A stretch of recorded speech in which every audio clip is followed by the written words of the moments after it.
Max, who jumped off the porch and spread fear to the streets of Chicago as one of the most deadly shooters of all time. No Limit Mad Max, also known as Killer Chris, was a member of the Black P Stones who grew up on the east side of Chicago. He was affiliated with NLMB, the gang made famous by rappers like Herbo and Lil Bibby, and was a close friend of both of them growing up. Mad Max has become famous to fans of Chicago drill after Herbo and others shouted him out in songs like Stand the Rain, Mad Max.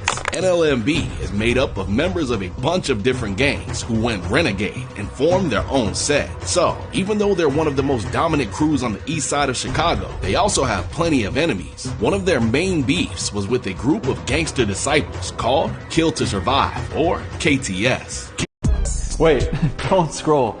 Are you still? KTS was also famous to Chicago drill fans because they had a few popping rappers, mainly the brothers, KTS Von and Dre. Even though Mad Max wasn't a rapper, he was just as famous in Chicago because of the respect he got in the streets. So bro just been like fearless since grammar school though, for like school fights, group fights, all type of so like had be saying like Von and Belly. I don't know nobody bro from. But that also made him one of the main targets of KTS. Starting in 2010, Max lost a series of friends and family members to gun violence, which turned his heart cold and made him thirsty for revenge. First, he lost a No Limit OG named White Folks, followed by two other members named Rock and Alamo, who were killed in a drive-by shooting. Rock was a close friend of Mad Max, so his death had a major impact. It was rumored that KTS was behind the drive-by that took his friend, so Max was determined to avenge his death. His rage only intensified after he lost his blood, Uncle Big Los, to the gang war.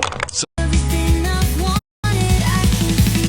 after losing a close homie and family member, Mad Max was looking to even the score. Not long after, a KTS affiliate named Bud was shot and killed after being approached by Mad Max, according to rumors. But it didn't stop with Bud. Soon after, another KTS affiliate named Lolo was killed while walking down the street after being approached by two gunmen, one of which being Mad Max. Lolo was supposedly with another associate named Mac Main, who was allegedly involved in the shooting that killed Rock and Alamo. The bodies were piling up, and Mad Max was truly earning his nickname. But rather than slowing down, the beef would only get worse after NLMB lost another beloved member named Kobe. Who killed Kobe is still up for debate, but according to rumors, KTS Von was responsible. So, Mad Max wasted no time, and just like that, Von was gunned down once and for all. Von was walking alone when he was spotted by passengers in a black SUV and shot multiple times in the body and head. KTS Von had lots of problems with many different gangs, and it's unclear who was responsible.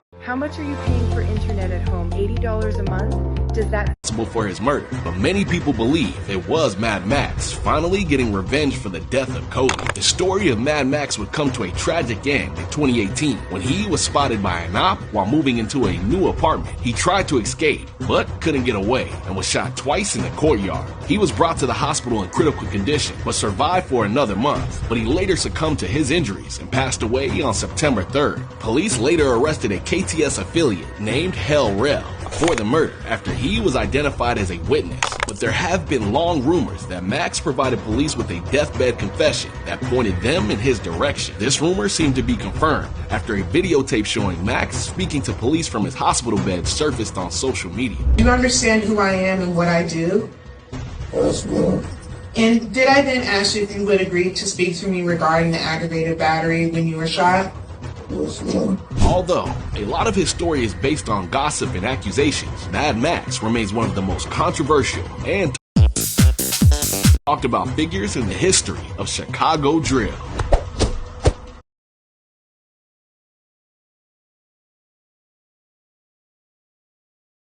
Yeah, so